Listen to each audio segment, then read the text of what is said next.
In this, their centenary year, I'm delighted to be able to say a few words as patron about the Not Forgotten Association. Despite these extraordinary times in which we have all been in lockdown, I have been impressed how the Not Forgotten has found new and innovative ways to help those who are feeling the effects of the enforced isolation and loneliness. Their twice-weekly online variety concert and gifts of a jigsaw and puzzle book have been greatly appreciated and have brought cheer to many beneficiaries. Having been their patron for 20 years already, I am not surprised to see how well they have risen to this challenge. But this is certainly a very different centenary from the one planned and hoped for by the charity. I share the disappointment that many events have been cancelled or postponed. I know there are well-advanced plans to be back delivering the full spectrum of activities, including challenge events and a concert tour focused on our World War II veterans, as soon as we can.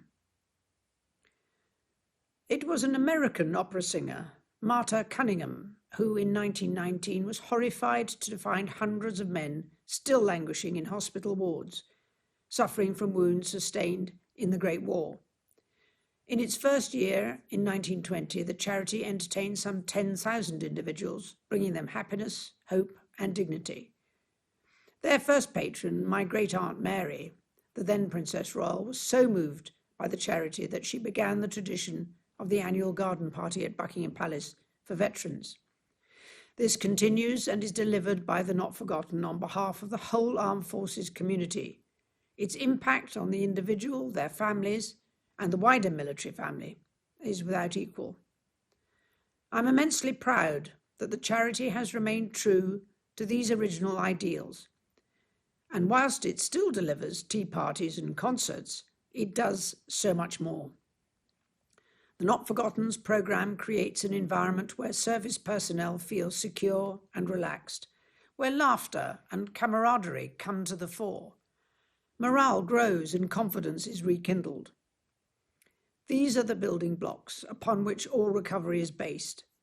Feeling valued and included and having dignity and independence restored are often the first steps to a life that you want.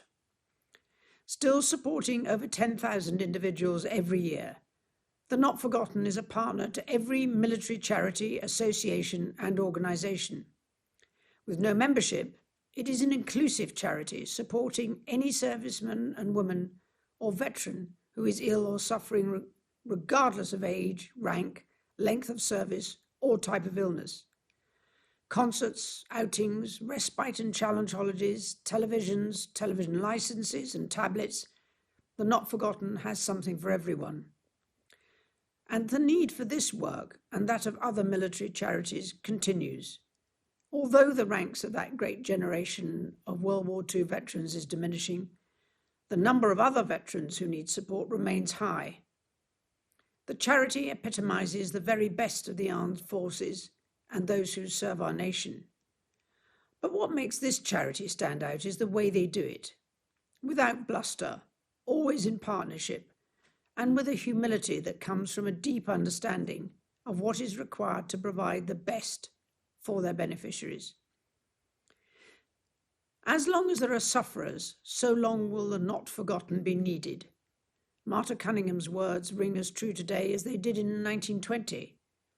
I'm hugely grateful to the small team at the charity and their many volunteers, including the many performers who achieved so much. In its 100th year, the Not Forgotten continues to be an essential part of the charity landscape. I congratulate them for all they have achieved in restoring the dignity and independence of those who have worn their nation's uniform and now suffer. As their patron, I very much hope this wonderful work will continue. And to the many veterans who need a helping hand, I would also like to say that the Not Forgotten Association and the wider Armed Forces family is ready to support you. Your service remains highly valued, and you are certainly not forgotten.